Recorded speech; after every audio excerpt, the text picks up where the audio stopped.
Hello, hello, hello, bienvenue sur cette nouvelle vidéo, ce nouveau format que j'inaugure aujourd'hui avec Benoît. Merci à toi, Benoît, d'avoir accepté mon invitation. Avec Donc, plaisir. Benoît Robisson, hein, si vous ne le connaissez pas, il est coach relationnel. Il va nous dire dans un instant un petit peu avec qui il travaille et ce qu'il essaie d'apporter à ces personnes-là. L'objectif pour moi dans ce nouveau format que je lance, ça va être de lancer un grand cycle d'interviews avec des gens que j'estime pertinents, qui ont des idées intéressantes à partager sur l'amour et la représentation de l'amour qu'on se fait de nos jours dans nos sociétés, la manière de le gérer au mieux, de générer de l'épanouissement amoureux. Donc voilà, je ne sais pas du tout où je vais avec ce format. Merci Benoît de me faire confiance dans cette grande première. L'idée, ça va être de se parler, de voir un petit peu, de faire fonctionner un peu l'intelligence collective, même si on n'est qu'à deux au final, mais d'essayer de mettre en commun les cerveaux pour faire sortir de tout ça des idées pertinentes et essayer d'accompagner du mieux possible vos réflexions à vous qui regardez cette vidéo pour vous faire avancer dans votre vie. Benoît, est-ce que tu peux en quelques mots te présenter, dire un petit peu quelle est ton activité, comment tu aides les gens à s'épanouir en amour? Ouais. Déjà, merci Guillaume de me proposer cette petite interview. Ouais, ça me fait très Ouais, plaisir d'être là. avec plaisir. Du coup, moi, je suis coach relationnel, c'est-à-dire que ma, ma principale préoccupation, c'est d'aider les gens à créer des relations qui leur correspondent le mieux possible. Mhm. Et j'ai choisi de me focaliser sur les couples, parce que pour moi, c'est l'espace dans lequel les relations sont les plus intenses, et ça fait ressortir aussi les problématiques les plus fortes. Ok. Et aussi parce que j'ai là remarqué que du moment où on est en couple ou qu'on veut être en couple, on a vraiment de l'énergie là-dedans, on a envie que ça marche, et donc on est prêt à investir du temps, de l'énergie, de ressources pour se transformer pour que la relation fonctionne beaucoup mieux. Ok. Donc c'est un espace de transformation qui est beaucoup plus intéressant pour moi que d'autres espaces de relation. Ok, super intéressant ce que tu dis. Et tout de suite, j'ai des questions qui me viennent à l'esprit. Tu parles de relations qui leur correspondent le mieux. Est-ce que toi, dans tes interactions avec tes clients, tu remarques qu'il y a souvent cette problématique de correspondance, de vouloir à tout prix faire fonctionner une relation qui est peut-être pas la bonne de base ou... Ouais, ouais, très bonne question. En fait, je vois qu'il y a beaucoup d'idéalisation sur l'amour, Ok, ouais, que les gens ont souvent une image préconçue de qu'est-ce que c'est qu'une relation amoureuse qui fonctionne, en tout cas ok, qu'est-ce que c'est que la relation amoureuse que eux voudraient avoir, ouais, qui se base sur notre éducation, notre culture, tout ce qu'on a assimilé étant enfant. ouais. Euh, Par exemple, pour les femmes, ça peut être la princesse au bois dormant qui attend le prince charmant, quoi. Ah oui, oui, oui, bien sûr. Alors que typiquement, ça fonctionne pas dans la réalité. Mais Ok, il y a toujours, enfin, il y a souvent ce décalage entre les attentes des gens, ouais, l'idéalisation de la relation et la relation réelle. Et d'accord. du coup, il y a besoin de remettre dans la réalité la relation, c'est-à-dire, OK, bah, qu'est-ce qui se passe réellement? C'est quoi les Ouais, attentes que je peux avoir de façon réaliste dans la relation? ouais. Et sortir d'une forme d'idéal qui est juste pas réelle et pas possible. Ouais, ouais. Ça me parle vachement ce que tu dis, cette notion de conformisme, d'essayer à tout prix de convenir aux idéaux, aux schémas qu'on a en tête. Et moi aussi, c'est un truc que je constate beaucoup avec mes clients. Euh, Ils savent presque même plus pourquoi ils font les choses, en fait. C'est ça, hein, finalement, un peu ce que tu dis. Mm. Est-ce que je fais les choses vraiment parce que c'est ce que je sens en moi ou parce que c'est ce que je pense devoir faire conformément à tout ce qu'on m'a mis en tête depuis ma naissance? Ouais. Et en plus de ça, moi, je vois il y a aussi beaucoup de pression sur le fait de être en couple ou avoir une relation de couple qui fonctionne, c'est une sorte d'accomplissement. C'est-à-dire Ah, que c'est un truc en soi qui est important. d'accord. Donc il y a beaucoup de gens qui aussi se projettent sur le fait que c'est un peu si je réussis pas ça, ma vie est pas complète. D'accord, Donc j'ai besoin d'avoir une relation de couple qui marche et enfin qui marche en tout cas, être en couple d'accord. et pouvoir l'afficher un peu aux yeux du monde et dire voilà, moi j'ai réussi ça. Ah ouais, c'est super intéressant. J'allais justement te poser la question, si c'est pour eux-mêmes qui font ça dans ta vision des choses, ou bien aussi pour l'intégration sociale, entre guillemets, pour l'image que ça véhicule de moi et de mon petit idéal de couple à l'égard de tous les autres qui sont autour de moi. C'est ça aussi que tu me dis? Ouais, moi je pense que les deux sont liés en fait. C'est Ok, vraiment l'image que j'ai de moi Mhm. dans la société. D'accord. Donc c'est vraiment les deux ensemble. Là, Ok. ça colle. Euh, c'est vraiment pour moi, c'est une forme de représentation de qu'est-ce qui est conforme, mais aussi qu'est-ce qui fonctionne. Dans le Ok. sens où un humain qui fonctionne bien, c'est quelqu'un qui est en couple et qui est dans tel ou tel type de relation, qui fonctionne de telle ou telle façon. Alors que la D'accord. réalité, c'est que chaque humain est différent et donc notre fonctionnement personnel, individuel, il peut être très très différent de ce qui est conforme, de ce qui est Ok. habituel. D'accord. Du coup, toi, quand tu rencontres ce genre de situation avec tes clients, comment tu les accompagnes? Comment tu les réconcilies finalement avec... bien, je trouvais un peu cette notion de réconciliation, réconcilier avec soi-même, avec ce qui vibre vraiment en nous, faire les choses pour les bonnes raisons, j'aime bien dire des fois. Mm. Comment t'accompagnes ça, du coup? Qu'est-ce Bah, que tu préconises en ouais, général? la première étape pour moi, c'est permettre à la personne de prendre conscience que ce qu'elle veut, c'est pas ce qu'elle veut vraiment, Ah, en fait. ok. De regarder quelles sont les projections et c'est quoi la réalité. Ouais, Donc, permettre à la personne de se décoller de ces schémas, de ces idées ouais, préconçues et d'aller plus chercher bah, qu'est-ce qu'il y a à l'intérieur d'elle. ouais, Ça, c'est vraiment la première étape. Et une fois que ça c'est fait, bah, on va plutôt développer qu'est-ce qu'elle veut vraiment et mettre petit à petit de côté les projections et les idéaux. ouais. Apprendre à s'écouter, hein, finalement, c'est ça, Ouais. cette notion d'écouter ce qui nous appelle vraiment plutôt que ce qu'on pense devoir faire, ouais, c'est ça. Et du coup, pardon, Benoît, on est parti directement dans le cœur de la discussion sur ces sujets un peu passionnants. Je t'ai même pas demandé comment toi tu en es arrivé dans ton chemin personnel à te diriger naturellement vers ces métiers-là. Qu'est-ce qui t'anime? Qu'est-ce qui te passionne là-dedans? Tu peux nous en dire un mot? Ouais. Ouais, c'est vrai qu'on est allé très vite Ah ouais, tout de suite, j'ai dans ce qui nous l'esprit qui est passionne en parti fait. en... Ouais. Euh, ben moi, dans mon histoire, c'est les relations, ça a toujours été très compliqué. C'est-à-dire que j'ai été un grand timide et Mhm. pendant 20 ans, 25 ans, tout ce qui était relations, c'était vraiment difficile pour moi à gérer. Même des relations amicales, c'était pas facile, vraiment pas facile Ok, pour moi. Et donc c'est quelque chose que j'ai dû apprendre. J'ai dû ok, vraiment découvrir comment ça marche, apprendre à créer des relations. Donc je me suis beaucoup intéressé à bah, comment ça marche une relation, qu'est-ce qu'on met dedans, c'est quoi nos attentes, etc. Et toute la dynamique relationnelle qu'il peut y avoir aussi. Euh, donc c'est une problématique qui moi me m'intéresse ou en tout cas et je suis dedans depuis très longtemps. À côté de ça, moi j'ai eu un parcours assez atypique, c'est-à-dire que j'ai commencé en étant scientifique. ok, J'ai un doctorat en biologie. ok, Mais très vite, je suis parti sur un autre domaine, c'est-à-dire que je suis devenu praticien de shiatsu. C'est ok, donc la thérapie manuelle japonaise, donc j'étais déjà accompagnant à ce moment-là. Donc c'était une façon pour moi en fait d'être en relation avec les gens et d'accompagner des gens sans passer par la parole. Et à cette époque-là, c'était très pratique pour moi Ah, parce que ok, j'étais pas à l'aise avec la parole. d'accord, Donc je pouvais apporter quelque chose aux autres. Ça, c'est quelque chose qui a toujours été important pour moi, sans être mis en difficulté par le fait que la relation verbale euh, était pas simple. ok, Et petit à petit, je me suis découvert moi et j'ai commencé à être beaucoup plus à l'aise sur comment être en relation avec les gens. Et je mhm, me suis rendu compte au bout d'un moment que j'étais plus à l'aise du coup sur travailler sur la psyché plutôt que sur le corps. Corps d'accord, physique, corps émotionnel, corps énergétique. Ce que je faisais en shiatsu. Et c'est là que j'ai commencé à m'intéresser vraiment au coaching et que je suis parti vers le coaching.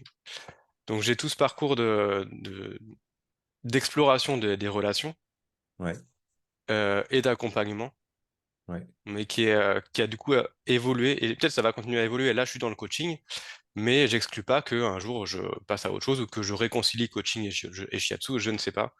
Mais pour le moment, d'accord, en tout cas, là, je fais focus sur le coaching parce que je sens que c'est ce qui me correspond le plus aujourd'hui. ouais. Ok. C'est super intéressant ce que tu partages, je trouve, dans cette notion d'exemplarité, tu vois, parce qu'on disait tout à l'heure, dans ton travail avec les couples, il y a cette notion de réconcilier avec ce qui vibre vraiment en eux. Et c'est vraiment un super exemple, je trouve, que tu leur montres en disant, bah, moi, en ce moment, ce qui m'anime, ce qui me motive, c'est le coaching. Donc, je suis ça. J'ai envie d'accompagner les gens dans leur réflexion, dans leur psyché, comme tu disais. Et il y a un vrai côté exemplaire par rapport à tout ça. C'est ultra cool. Euh, J'avais une autre question, mais c'est sorti peut-être entre-temps. Trop de trucs. Ah oui, si. Euh, et t'es pas forcément obligé d'y répondre, hein, si c'est indiscret, mais est-ce que toi, dans tes réflexions personnelles sur ton chemin à toi, tu as pu identifier ce qui avait bloqué l'échange par la parole dans les premières années de ta vie? Tu évoquais que c'était un peu difficile pour toi de rentrer en interaction, les relations étaient un peu dures. Tu as pu mettre de la conscience là-dessus? Alors, ce que j'ai découvert, en fait, c'est que j'avais une très grosse blessure de rejet. C'est-à-dire que Ok, j'étais persuadé que je méritais même pas d'exister. d'accord. Donc, du coup, je m'invisibilisais tout seul constamment. Ok, d'accord. Et j'étais beaucoup plus à l'aise en retrait que dans un groupe, par exemple.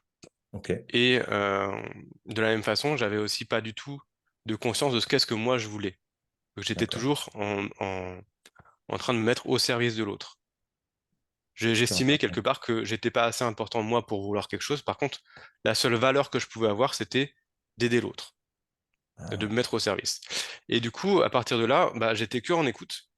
ok. Alors après, maintenant, c'est très utile pour moi maintenant en tant que coach d'être capable d'être très à l'écoute.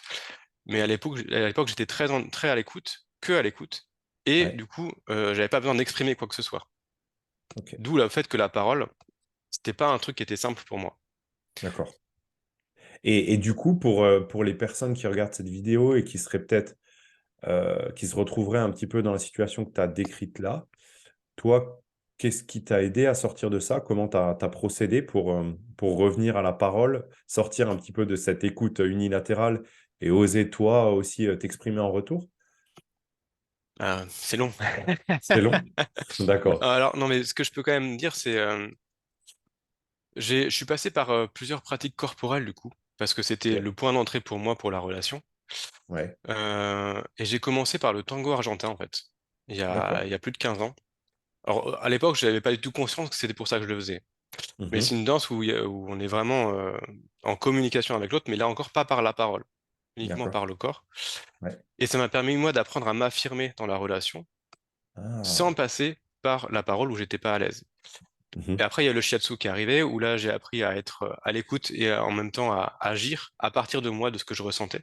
Donc ça m'a Ouais, reconnecté aussi à moi, à ma ressenti.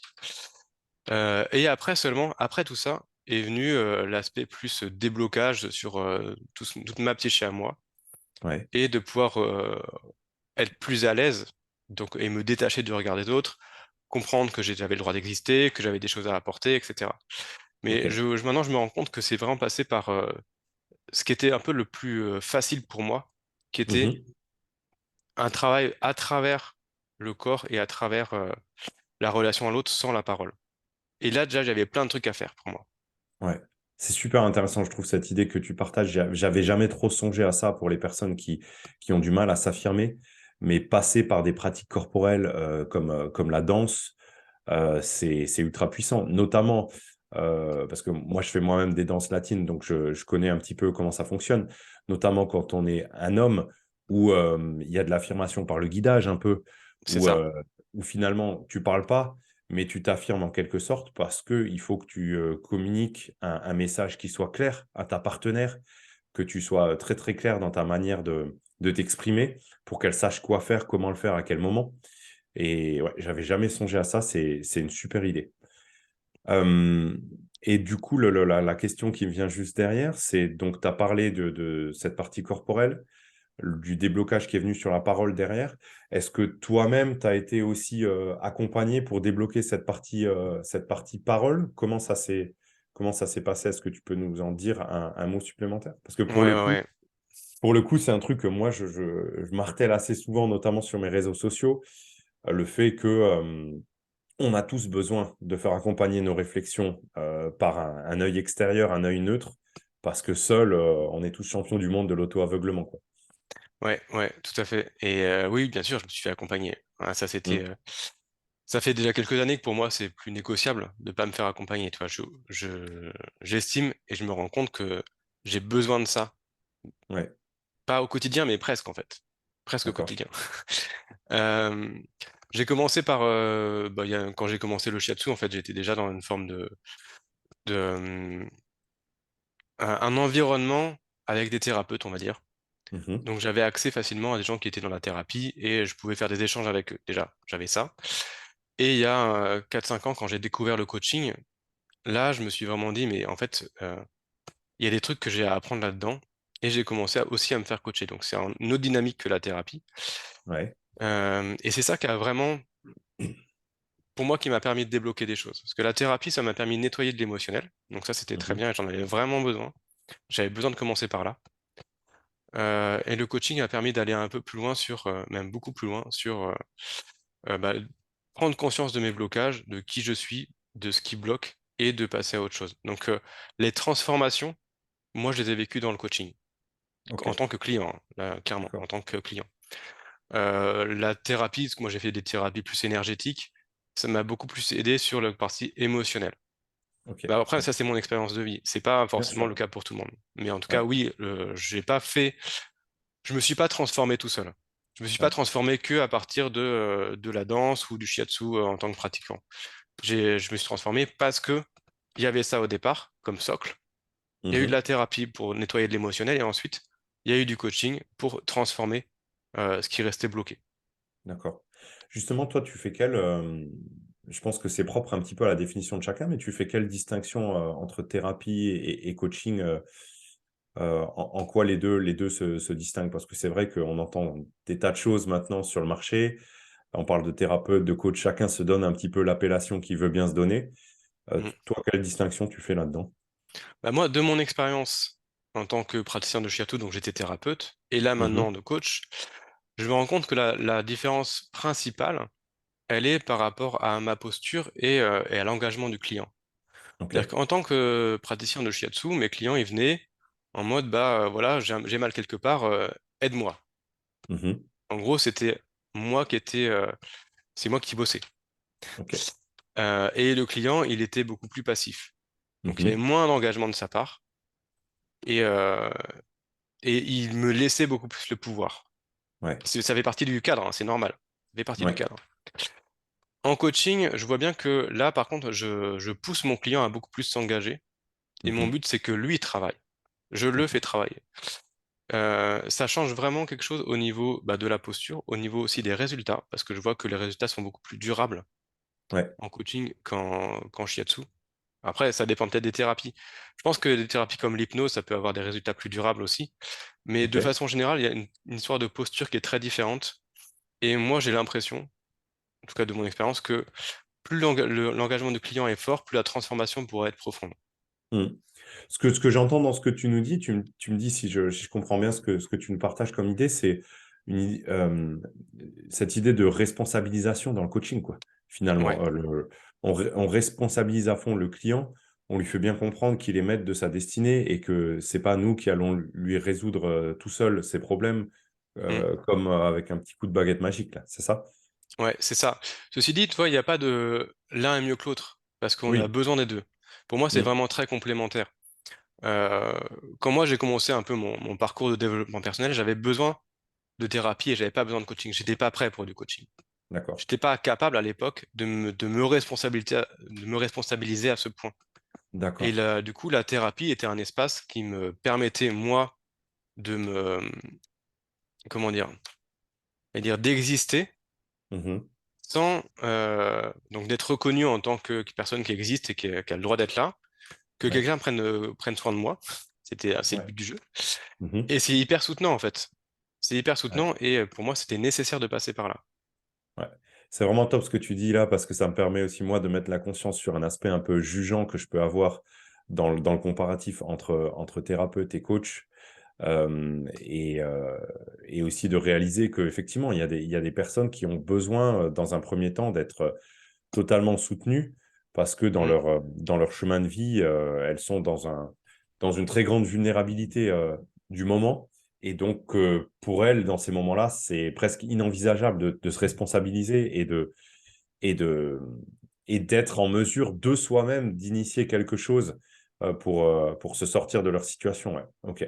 Super mm. intéressant ce que tu partages là. Je me rends compte qu'on est beaucoup parti dans la discussion sur le coaching, les pratiques, tout ça, et qu'on s'est écarté un peu de la thématique de l'amour.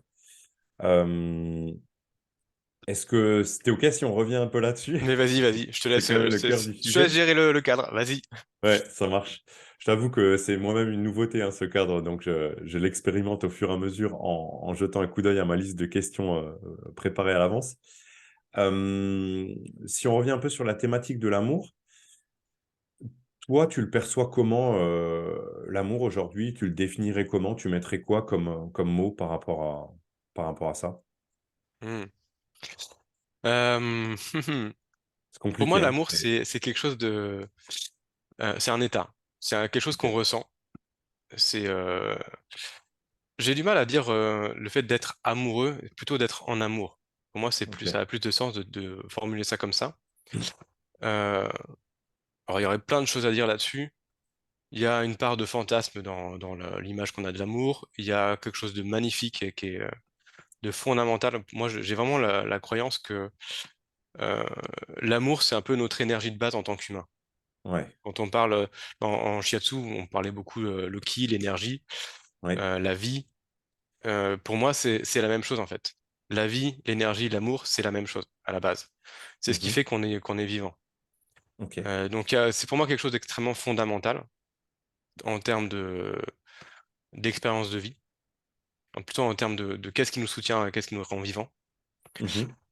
Après, la façon dont on le vit dans nos relations, ça c'est autre chose. D'accord. Euh, Parce que là, pour moi, c'est un peu comment je me sens en amour en compagnie de quelqu'un. D'accord. Et la relation amoureuse, pour moi, elle se base là-dessus. C'est-à-dire, qu'est-ce qui me permet de me sentir dans un état d'amour? Parce qu'il y a une certaine personne qui est là et qu'on a créé une certaine relation entre nous. OK. Et ça, c'est pour moi assez subtil et assez complexe en fait à nourrir et à explorer. Il y a 10 000 choses sur lesquelles j'ai envie de rebondir. Déjà, je trouvais super intéressant que tu fasses cette distinction entre, au niveau du vocabulaire même, entre, être amoureux et être en amour. Alors je peux me tromper, mais ça m'a donné l'impression que dans ta perception des choses, le terme amoureux, il avait été, vachement galvaudé par, Mm. encore une fois, tous ces idéaux qu'on évoquait tout à l'heure.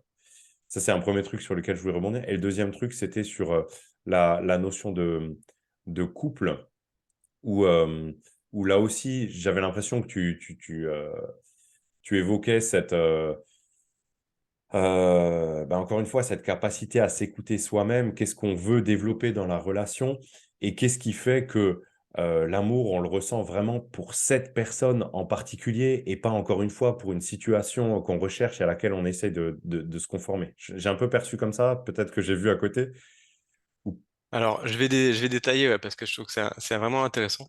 En fait, ouais, quand je recentre sur soi, ouais, je suis en amour, mmh, c'est parce qu'il y a beaucoup l'idée que l'amour vient de l'autre. ouais, OK, Et ça, c'est faux. Et ça, parce que du moment où tu crois que l'amour vient de l'autre, tu donnes complètement ton pouvoir à l'autre. Donc ouais, voilà, tout vient de l'autre, donc du coup, je ne suis pas capable de faire ça pour moi et moi-même. ouais, C'est faux. C'est faux. Notre amour, il vient de nous. Ce qu'on ressent ouais, vient de nous. ouais, Donc, c'est juste que le fait d'être en relation avec une personne me permet de ressentir de l'amour en moi. mmh, Et il y a souvent une énorme projection de je suis amoureux de l'autre. Alors, c'est à la fois vrai et faux. Il y a une part de, bah oui, c'est grâce à cette personne que je me sens dans cet état d'amour. Ok. mmh, Mais en fait, l'amour, il vient de moi à la base. ouais, Et c'est pour ça que je recentre sur soi. Sur, c'est moi qui vis ça. Parce que sinon, ça crée des attachements qui sont pas du tout nécessaires et qui sont très souffrants. ouais et qui sont un peu limite malsains, j'ai l'impression, hein, finalement, parce que tu instaures cette relation de dépendance, comme tu disais tout à Mm, l'heure et ce que je trouve ultra puissant dans ce que tu partages, dans cette idée de l'amour, il est en nous, ça véhicule aussi, cette idée ultra forte que, de finalement, peut-être même parfois dans des situations extrêmes, être capable de ressentir de l'amour pour quelqu'un sans forcément l'avoir en retour. mm. Heu, tu vois? Et ça, je trouve que c'est ultra puissant et c'est peut-être la une magnifique manifestation d'amour vrai et d'amour universel, ce serait ça, tu vois, se dire, OK, je ne reçois pas forcément en retour cet amour que je ressens pour l'autre, mais c'est pas grave. Ce que je ressens, c'est inconditionnel, quoi. C'est ça. Mais j'allais l'amener là-dessus, justement. Oui, Parce qu'au bout, en pardon, fait, c'est j'ai l'amour anticipé ton inconditionnel. propos. C'est Ouais, enfin, tu vois, le fait d'être en amour inconditionnel, c'est un truc que très peu de gens vivent, en vrai. Euh, ouais, mais c'est possible. Et ça veut dire que, effectivement, tu es capable de vivre cet état d'amour face à tout et n'importe quoi. ouais. Donc, c'est un truc qui ne dépend plus du tout de l'extérieur. Oui, Donc, on sort un peu de cette approche transactionnelle de l'amour. mm, On a un peu l'impression, l'amour, c'est donnant-donnant, ou alors je veux bien donner, mais il faut quand même que je reçoive en retour, sinon, c'est pas juste, quoi. c'est ça. C'est ça. Alors, moi, je suis pour que dans les relations, il y ait de la communication, il y ait de l'échange, il y ait du partage, surtout quand on crée une Mhm. relation amoureuse avec quelqu'un, c'est normal. Ouais. Par contre, faut pas confondre le fait d'être en amour avec le fait de créer une relation avec du partage. Mhm. C'est pas la même chose. Enfin, ça se place pas au même endroit. Évidemment, dans C'est-à-dire, une tu relation peux. amoureuse, en fait, voilà, Ouais, je vais détailler. Dans une ouais, relation amoureuse, l'amour, c'est un peu la base, c'est la base de pourquoi est-ce qu'on a envie d'être ensemble. ouais. Mais c'est pas la seule base. Dans les autres ingrédients, il y a le fait qu'il y ait de la complicité, il y a le fait qu'il y ait de la tendresse, il y a le fait qu'il y ait de l'intimité, il y a le fait qu'il y ait des projets communs, il y ait des valeurs communes. En fait, il y a plein de choses qui Ok, rentrent dans une relation amoureuse. Ça veut pas dire que moi, c'est ce que je vois en tout cas dedans. Il y a plein d'autres choses qui sont possibles. Chacun y met ce qu'il veut. Mais l'amour, c'est juste un des ingrédients. ok. Et en plus, cet amour, il peut se manifester de plein de façons différentes. On voit bien que tu peux avoir de l'amour pour ta famille, pour ton chien, pour ton compagnon ou ta compagne. C'est pas exactement de la même façon que ça va se manifester. Ok, Pour autant, le sentiment d'amour, il est là. ok. Je sais pas si je réponds à Mais la question là. ouais, du coup, pardon, hein, mais ça génère plein d'autres questions. Ça veut dire que dans ta vision des choses concernant la relation amoureuse, vu que l'amour, c'est juste une des composantes, c'est une composante qui est pas forcément indispensable. C'est-à-dire qu'on pourrait limite mener une relation amoureuse sans forcément ressentir ce sentiment d'amour? Non. Non? Alors après, là encore, ça dépend de ce qu'on met derrière le mot relation amoureuse ou couple, tu vois. Ouais. Il y a des gens qui Oui. sont en couple alors que ils sont juste, enfin, c'est un peu des meilleurs amis, tu vois. Ouais, voilà, Et c'est pourquoi juste un pas? projet de vie commune, quoi, finalement. Voilà, Plus pourquoi qu'un pas? projet amoureux. Mais dans moi, ce que j'imagine être une relation amoureuse, Mhm. l'amour est quand même la base. C'est le socle D'accord. sur lequel on Ok. va construire tout le reste et sur lequel on va s'appuyer. Parce Ok. que euh, je reviens un peu à ce que je disais au tout début sur pourquoi j'aime bien travailler avec les couples. Enfin, en tout cas, les gens qui sont en couple, parce que je travaille pas avec les couples, mais avec des individuels. C'est que c'est un espace dans lequel on a envie que ça marche. Ok. Parce que justement, il y a de l'amour aussi qui soutient cette envie-là. Et c'est l'énergie, ça fait partie en tout cas de l'énergie qui fait que on a envie de s'engager et on est prêt à se transformer, en tout cas transformer dans le sens où mieux se connaître et mieux se découvrir, mieux s'affirmer pour créer une Mhm. relation qui fonctionne encore mieux. Ok. Donc l'amour est quand même la base. Ça veut dire aussi que dans ta vision des choses, la finalité de la relation amoureuse, la relation de couple, c'est ça, c'est apprendre à se connaître, à grandir ensemble. Tu mettrais quoi comme mot sur la finalité de cette relation-là? Non, la finalité, Ou- pour moi, la finalité, ou- c'est juste l'expérience. Ok. C'est je choisis une expérience à vivre et c'est comme toute, enfin pour moi la vie en général, la Mhm. finalité de la vie, c'est vivre une expérience, vivre des expériences. Ok. La relation amoureuse, c'est juste une partie de cette expérience de vie qu'on a. Donc c'est bah, quelle expérience j'ai envie de vivre en fait. Il n'y a pas D'accord. de finalité de il faut que je grandisse là-dedans, il faut que avoir des enfants, il faut machin. Non, c'est juste qu'est-ce que moi je choisis de vivre, qu'est-ce que moi j'ai envie de vivre là-dedans. Et on peut avoir des envies assez différentes en fait. Il y a des gens pour qui avoir une relation amoureuse, c'est la finalité derrière, c'est avoir des enfants Ok. ou c'est avoir quelqu'un avec qui vieillir. Ou enfin voilà, tout est possible en fait. Donc il n'y a pas de finalité prédéfinie pour moi. Ok. C'est chacun en fonction de son ressenti Mm. qui gère un petit peu l'orientation qu'il donne à sa relation, quoi. À partir du moment où les deux sont alignés là-dessus, c'est ce qui compte. Ok. Et on parlait un petit peu tout à l'heure aussi de l'amour dans notre société. Toi, par rapport à ton expérience, à ce que tu vois de tes clients, tu dirais que les principaux freins à l'amour de nos jours, c'est quoi? Qu'est-ce qui empêche l'amour de circuler? Il y en a sans doute tellement, mais les premiers qui te Ouais. viennent à l'esprit. Euh, le premier, c'est les histoires de rôle homme-femme qu'on traîne depuis des millénaires, en fait, Ok, qui sont complètement à côté de la plaque sur... en fait, je vais détailler ça, du coup. Euh, ouais, pour moi, on vient d'un monde où la survie primait surtout. La survie, ça veut dire que chacun a son rôle, on reste dans nos rôles, ça marche, rien ne bouge. ok, Ça, c'est pendant 10 millénaires, on a fonctionné comme ça. Là, c'est en train de bouger et on est en train de réapprendre, en tout cas d'apprendre tout court, qu'est-ce que c'est que vivre une vie où on peut s'épanouir. Parce qu'on a de l'espace, on a plus d'espace qu'avant pour sortir du conformisme, justement. d'accord. Ça, c'est vrai dans la société en général et du coup, c'est vrai aussi dans nos relations. Ça veut Ça dire veut, que, Ça veut dire ouais, qu'on est. Ce que tu dis là, finalement, c'est que on a enfin cette liberté de nos jours de sortir de cette focalisation sur la survie coûte que coûte mm, pour aller vers plus d'épanouissement maintenant qu'on est libéré un petit peu de cette obligation de survie, quoi. C'est ça? ouais, ouais. Oui, et du coup, mais c'est en cours, c'est-à-dire que tous nos mécanismes inconscients, ils sont encore construits sur nos fonctionnements de type survie.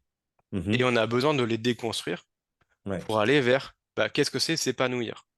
Et ça, on ne sait pas faire en fait. ouais, On ne sait pas faire. Avoir des relations harmonieuses, on ne sait pas faire.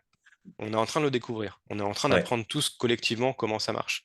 Et ouais, là, pour moi, c'est vraiment un, un- c'est plus qu'un frein. C'est ouais, qu'on est encore englué dans des relations de soumission-domination, typiquement dans des relations de victimes, de bourreux, de sauveurs, etc. Et parce qu'on a toujours fonctionné comme ça. Donc tous ouais. nos modèles, ils sont encore là-dessus. C'est un peu un Et mode pilote automatique, ce que tu décris là, quoi. complètement. Qu'il faut re-questionner en mettant un maximum de conscience dessus, mais ça demande beaucoup d'efforts, de réflexion, que parfois on n'a pas le courage de faire et on retombe par défaut dans les modes, ben oui, les modes Mm. par défaut, quoi. Et au-delà de la réflexion, il y a aussi de l'expérience. C'est-à-dire que c'est des choses qu'on ne va pas découvrir que par la réflexion. C'est pas que des Ouais, idées. C'est vraiment ouais, bah, qu'est-ce que moi j'engage dans ma relation, comment est-ce que je le fais, quelle conscience j'ai de qu'est-ce que j'engage dedans. ouais, Et on a un retour généralement qui est assez immédiat dans la réalité. C'est-à-dire, bah, je fais un truc, je vais avoir un retour en face. Tiens, ouais, comment ça réagit? Qu'est-ce qui se passe?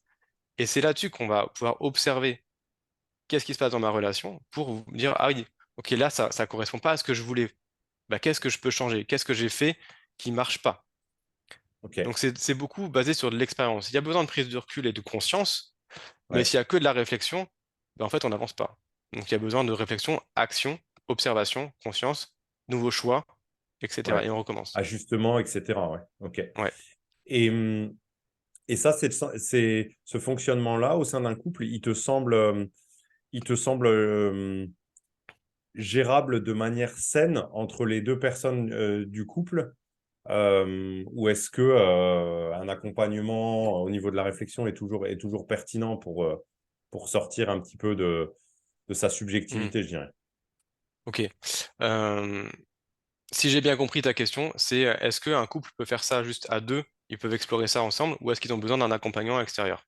C'est ça? En fait, maintenant que tu reformules la question, j'ai l'impression que ça doit forcément être possible. La question serait peut-être plutôt comment faire ça à Hmm. deux, tu vois. Oui, ok. Euh, alors, en vrai, je suis pas certain que ce soit qu'on puisse aller très loin que à deux dans un Ok, couple, parce d'accord. que on a des enjeux affectifs de de sécurité, de manque, de machin. Enfin, on a trop de difficultés déjà à se voir soi-même. On peut pas. Il y a plein de choses qu'on peut pas avoir de soi. Ok, Euh, et en plus, quand l'autre en face est dans la même situation, enfin, ça me paraît compliqué en fait de faire ça que à deux. Je ok, pense qu'on peut avancer un peu en se disant, bon, bah, ok, on met de la conscience tous les deux, on essaie de réfléchir à comment on fait, on se pose, on prend du recul, etc. Oui, ça c'est très bien, et j'invite vraiment les gens à le faire. Euh, par contre, s'il y a un truc qui bloque, et inévitablement il y aura des trucs qui vont bloquer, à deux ça suffit pas. Il y a besoin d'avoir ouais, un regard extérieur. D'accord. Personne qui soit capable de dire, bon, bah, ok, là, dans votre relation, il y a un truc où vous êtes en miroir, ou alors où vous répondez tellement que vous le voyez même pas. Ouais. À un moment, il faut qu'il y ait quelqu'un extérieur pour regarder ça et puis permettre de prendre du recul. Ouais. C'est peut-être un moment qui est clé aussi parce que, enfin, dans ma perception des choses, je me dis que c'est toujours difficile de trouver quelqu'un qui est neutre et objectif pour regarder ces situations-là. Parce que forcément, on aura tous toujours tendance à s'adresser à des amis. Mhm. Et souvent, dans une relation de couple, les amis à qui s'adressent, ben, il y a peut-être un petit peu plus de connexion avec l'un qu'avec l'autre dans le couple. Donc, il y a toujours une part de subjectivité qui n'est pas forcément facile. Euh, je ne sais pas comment tu vois les choses, toi, par rapport à ça. Bah, pour moi, l'ami est pas la bonne personne à qui Mm. il faut s'adresser pour ça. Parce que même s'il est relativement objectif, euh, ce qui est, bon, ce qui est assez rare, Ouais, euh, il n'a pas la posture nécessaire, enfin, très rarement la posture vraiment nécessaire pour dire à la personne, bah là tu fais de la merde en fait. ok. Ou Ah oui, bah oui, parce que c'est ça aussi. ouais. Oui, j'avais pas songé à ça. Moi, j'étais beaucoup focus sur la subjectivité, mais il y a aussi cette notion de ne pas brusquer, euh, de rester bienveillant avec un ami, puisque c'est un ami. Donc, par définition, on a tendance à pas oser dire les choses de manière frontale, quoi. C'est ça que tu veux dire. Ouais. Parce que l'ami, en fait, il a une relation avec la personne. Enfin, moi, si je Ouais, demande à un ami, mon ami, il a une relation avec moi, il n'a pas envie de mettre en danger cette relation. Et c'est ouais, normal. ouais, Alors que si je demande à un coach, mon coach, il est payé pour ça ouais, et il va me rentrer dedans s'il y a besoin. Lui, il s'en ouais, fout. Enfin, c'est pas qu'il s'en tout à fout de la fait. relation, c'est que ça fait partie de la relation d'être confrontant. Ouais, Alors qu'un ami, il va pas rentrer là-dedans. Ou ouais, tout à fait. Ouais, c'est très fou. rarement, ou de façon assez limitée. Ouais. Parce que bah, il y a une relation quand même à maintenir et c'est précieux et on n'a pas envie de la mettre en danger. Et c'est normal. C'est Ouais. normal. C'est fou parce que finalement, dans ce que tu décris là, si je grossis un peu le trait à l'extrême, ça revient presque à dire que dans une situation où on se pose des questions sur sa vie de couple, on serait presque toujours mieux conseillé par n'importe quel étranger qu'on croise dans la rue et à qui on demanderait un œil extérieur que par un ami alors. Alors qu'en fait, on aurait tendance à penser l'inverse. Bon, alors bien sûr, Bah oui. l'étranger qu'on croise dans la rue, il n'a peut-être pas les compétences de coach pour orienter une réflexion, mais en tout cas, ce qui pourra nous analyser d'une situation de couple serait toujours plus pertinent que l'avis subjectif et gratuitement bienveillant d'un ami. C'est ça finalement ce que tu dis. Ouais. Oui, complètement. Ouais. Du coup, on est parti un petit peu, on s'est écarté des freins à l'amour, Mm. où on en a rapidement parlé, mais on a encore fait une belle digression. En même temps, avec moi, c'est possible parce que pour le coup, la parole, moi, je, je l'ai depuis trop longtemps. C'est peut-être ça mon problème. Euh, euh, Peut-être le lien sur les freins à l'amour, c'est toi, dans ton expérience de consultation avec tes clients, qu'est-ce qui bloque la plupart du temps, sans vouloir livrer la confidentialité de leurs problématiques, mais c'est quoi qui freine en général? Il y a tellement de choses. Euh, Bah, il y avait l'idéalisation, donc ça j'en ai déjà Ouais, parlé. ouais, Il y a nos schémas de survie qui sont là. ouais, Euh, il y a aussi euh, le confort à vouloir rester dans un rôle qu'on connaît bien. d'accord. La Et peur de là, l'inconnu, c'est ça que tu veux dire alors? rester dans le connu et du coup dans les rôles qu'on peut avoir, bah, typiquement l'homme c'est celui qui va gérer les finances, les choix importants, tout ce qui est lié à la sécurité du foyer et la femme elle va gérer tout ce qui est les relations, le foyer en lui-même, etc. Et Mhm, ça c'est des rôles qui sont habituels, mhm. dont on tend à se dégager, mais il y a quand même une grosse inertie parce que généralement les modèles qu'on a eu c'est ça. Ouais, Et c'est quand même toujours plus confortable de rester dans ce qu'on connaît bien que de sortir de ça. Parce que il y a toujours la peur que si l'un des membres change, ben en fait, ça risque de faire péter le couple. ok, d'accord. Et du coup, l'inertie, elle est de, ben, si je reste où je suis, ça garde la relation en sécurité. Alors que la plupart du temps, c'est faux. Ok, d'accord. Donc toi, tu préconises dans ce genre de situation de d'oser suivre des modèles qui s'écartent un petit peu de ce à quoi on a été exposé depuis le début de nos vies sur cette terre, à partir du moment où on se sent aligné de faire les choses comme Mm. ci ou comme ça, quoi. C'est ça? Ouais, ça veut pas dire qu'il faut le faire de façon brutale, hein, Ouais, bien sûr. mais il y a besoin de se reconnecter un peu plus à soi et de se dire, bah tiens, maintenant j'ai envie de faire un peu différemment Ok, et voir comment l'autre réagit en face. Il y a sûrement des résistances, ok, on discute, machin, blablabla. Et petit à petit, ça bouge en fait. Parce que du ouais, moment où l'un des membres commence à faire des choses un peu autrement, l'autre en face, il va forcément s'adapter, d'une ok, façon ou d'une autre, mais il va ouais. s'adapter. Et, euh, et ça peut être hyper positif. Et souvent, c'est hyper positif. Et c'est aussi là qu'on va pouvoir voir si l'autre est pas capable de s'adapter à ça. Bah, est-ce que en fait cette relation elle est vraiment quelque chose que je veux vivre ou pas? Hmm, Mais il y a besoin de se poser vraiment la question, notamment si on est en souffrance dans son couple. ouais. Parce que là, est-ce qu'on va garder la souffrance ou pas? C'est quoi l'intérêt à ça? Ça veut dire que dans ta vision des choses, c'est presque une démarche personnelle à initier chacun de son côté dans le couple, faire les petits ajustements qui nous semblent bien, et ensuite seulement en discuter avec l'autre, ou bien il y a déjà en amont à ça une sorte de concertation à mener ensemble. Pour moi, les deux sont possibles. Il n'y a pas de, Ok. ça dépend du fonctionnement du couple.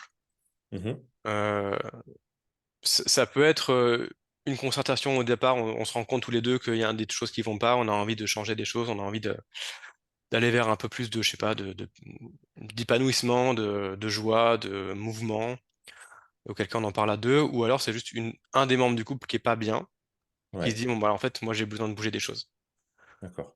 J'ai besoin de faire des trucs différemment, je sais pas quoi, mais j'ai besoin de bouger quelque chose, et qui va commencer de son côté le chemin.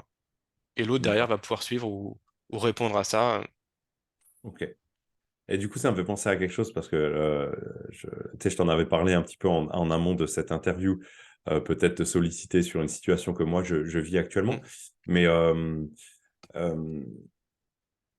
comment, selon toi, gérer des postures qui peuvent sembler irréconciliables? Tu vois, par exemple, je te donne un cas concret. Moi, je fréquente une personne euh, qui voudrait obtenir de ma part de l'exclusivité. Moi, je ne me sens pas dans de rentrer dans ce schéma-là pour l'instant parce que j'ai besoin de bâtir encore plus de certitude avec elle. Par contre, je suis sincère et honnête avec elle en lui disant que pour l'instant, je n'envisage pas quelque chose d'exclusif.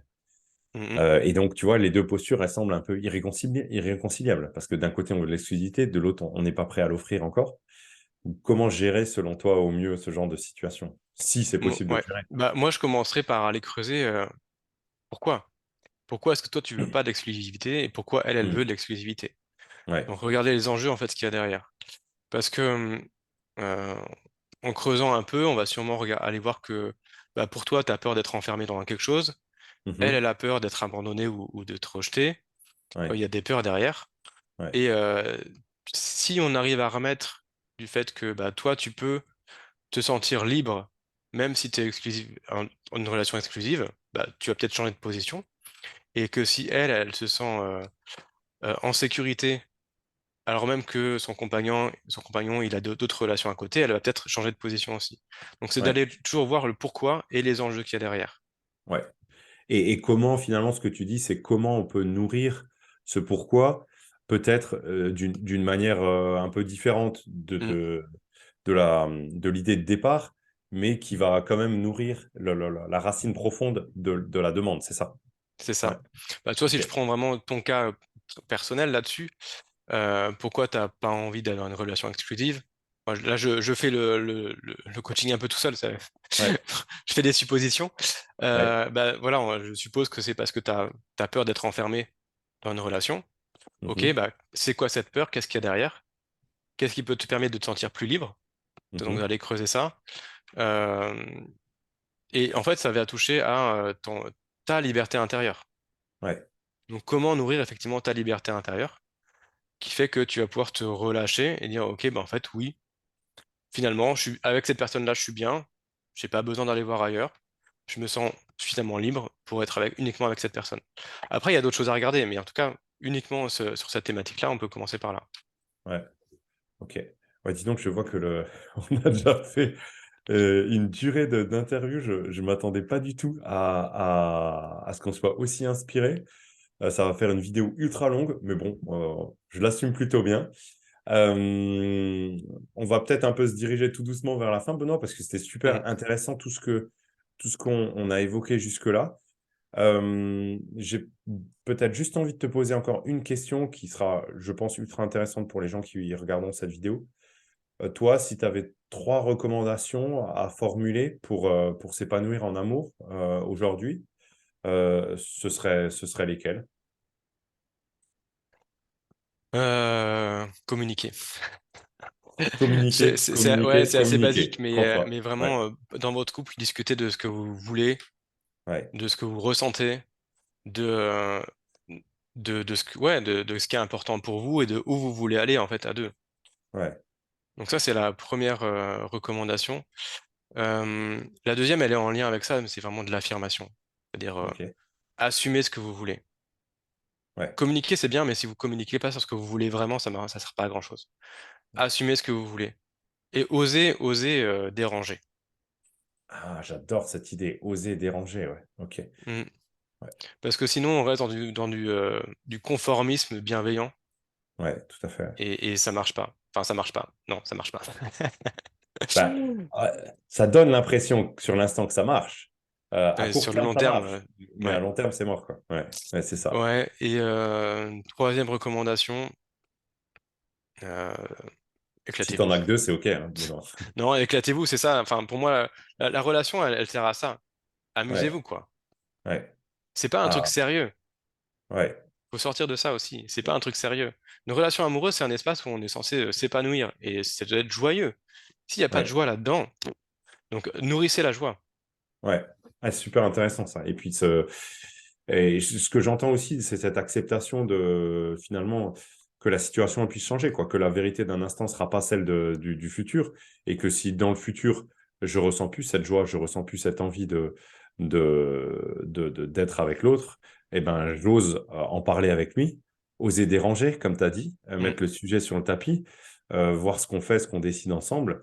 Et bah, s'il s'avère qu'il n'y a plus grand-chose à faire ensemble, l'accepter et en tirer les conclusions, quoi, bien sûr. Ok. ouais, Bah, écoute, je pense que ça va être notre conclusion à nous, si ça te va. Benoît, on s'est dit très beaucoup, bien. beaucoup de choses. Je ne m'attendais pas à ce que ce soit aussi long, mais écoute, on assume. Est-ce qu'il y a quelque chose que tu veux rajouter? Non? On a fait le tour? Si une chose que j'ai envie de rajouter, c'est n'hésitez pas à demander de l'aide Ouais, parce que ok. c'est hyper important euh, de pas vous sentir pleinement. Enfin, comment dire? Vous n'êtes pas les seuls responsables de ce qui marche ou ce qui marche pas dans le couple. Ok. Individuellement, hein, j'ai dit ça. Ouais, Souvent, il y a une personne qui se dit, bah, si ça marche pas, c'est ma faute ou c'est à moi de trouver des solutions. ouais, Vous êtes deux et vous avez ouais, accès à des gens autour. ouais, bien sûr. Pensez-y. Ouais. C'est hyper important. Ou encore pire, bien souvent, c'est si ça marche pas, c'est à cause de l'autre. Et là, Oui, alors là, c'est. Oui, ah, oui, tout à fait. alors là, c'est déjà dur d'initier quelque chose quand on n'a pas encore pris conscience de sa propre part de responsabilité dans l'affaire, quoi. Mm, Ouais, non, c'est mm, clair. mm. En tout cas, ça me permet une super transition, Benoît, par rapport au fait que je vais mettre aussi dans la description de la vidéo tes références. Si les gens ils veulent prendre contact avec toi, éventuellement, ils ont apprécié tes idées, ils veulent échanger avec toi et voir un petit peu ce que vous pourriez faire ensemble. Donc, je mettrai ça dans la description de la vidéo. Bah, écoute, Ok, Benoît, reste juste à te remercier d'avoir pris un peu de temps pour cet échange. Je trouvais ça très cool. Je trouve que c'est vraiment par le partage d'idées qu'on grandit tous. J'aime bien citer souvent cette phrase de Nicolas Boileau, je crois, du choc des idées jaillit la lumière. Et c'est un peu l'impression que j'ai eue dans cet échange. Donc, merci beaucoup à toi d'avoir initié ce cycle d'interviews sur ma chaîne YouTube. Et puis, ben, vous tous qui avez regardé cette vidéo, je l'espère jusqu'au bout. Je vous dis à bientôt pour la prochaine avec un nouvel invité qui nous fera le plaisir de sa présence. Merci à toi, Benoît, et à bientôt à merci. tous. Bye bye.